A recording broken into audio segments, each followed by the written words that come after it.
MP का सबसे चर्चित सीडी से जुड़ा हुआ मामला, वो सीडी मामला जिसमें प्रदेश के दिग्गज मंत्री की कुर्सी चली गई थी, प्रदेश के कद्दावर नेता को पद छोड़ना पड़ा था और इस कदर वो आरोपों के घेरे में आए थे कि उनकी छवि पर ही सवाल उठ गए थे। जी हां, बहुचर्चित पूर्व वित्त मंत्री राघव जी के मामले में हाईकोर्ट ने, जबलपुर हाईकोर्ट ने बड़ा फैसला दिया है।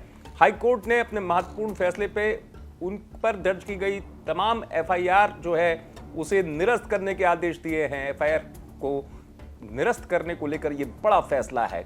10 साल का इंतजार और 10 साल के इंतजार के बाद हाईकोर्ट का यह अहम फैसला। आपको बता दें कि राघव जी के बंगले पर ही काम करने वाले एक कर्मचारी ने उन पर यौन शोषण के आरोप लगाए थे। एक सीडी की बात निकलकर सामने आई थी। मामला काफी लंबा चला। जैसा मैंने आपको बताया, उनकी प्रतिष्ठा से लेकर पद तक सवाल आ गए थे, पद उनको छोड़ना पड़ा था। लेकिन अब कोर्ट ने फैसला दिया है। कोर्ट के फैसले के बाद जो पूर्व वित्त मंत्री राघव जी हैं वो भी खुशी कह रहे हैं कि ये षड्यंत्र था। अब इस षड्यंत्र का पर्दाफाश हुआ है। फिर अभी जाकर अप्रैल 2023 में हुई और सुनवाई होने के बाद जजमेंट रिजर्व रखा गया। फिर छुट्टियां ख़त्म होने के बाद 14 जून 2023 को फैसला सुनाया गया, जो 16 तारीख को अपलोड हुआ और पूरी जगह ऑनलाइन वो चला गया।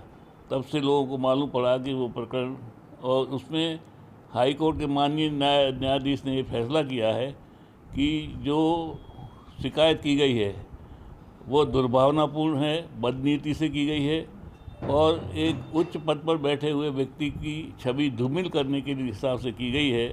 इसीलिए उसको निरस्त किया जाता है और जितनी प्रोसीडिंग चल रही हैं हमारे खिलाफ वो सब अपने आप समाप्त हो जाएंगी, ऐसा फैसला उन्होंने किया है।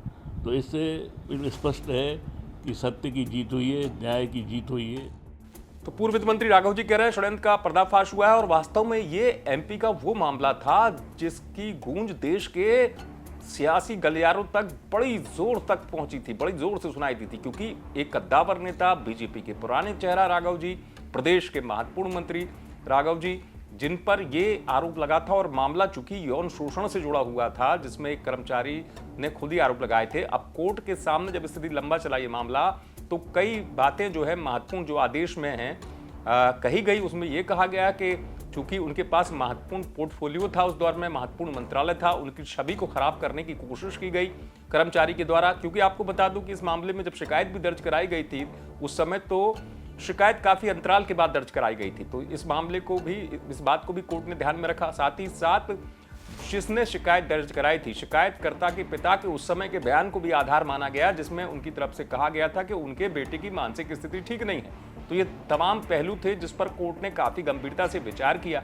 और विचार करने के बाद कोर्ट ने ये महत्वपूर्ण फैसला सुनाया है। मध्य प्रदेश के लिहाज से महत्वपूर्ण फैसला इसलिए कि 10 साल के इंतजार के बाद एक कद्दावर नेता को कोर्ट से क्लीन चिट मिली है। जबलपुर से आप तक खबर पहुंचाई है धीरज शाह के साथ। विदिशा से विवेक ठाकुर ने। आप देखते रहे।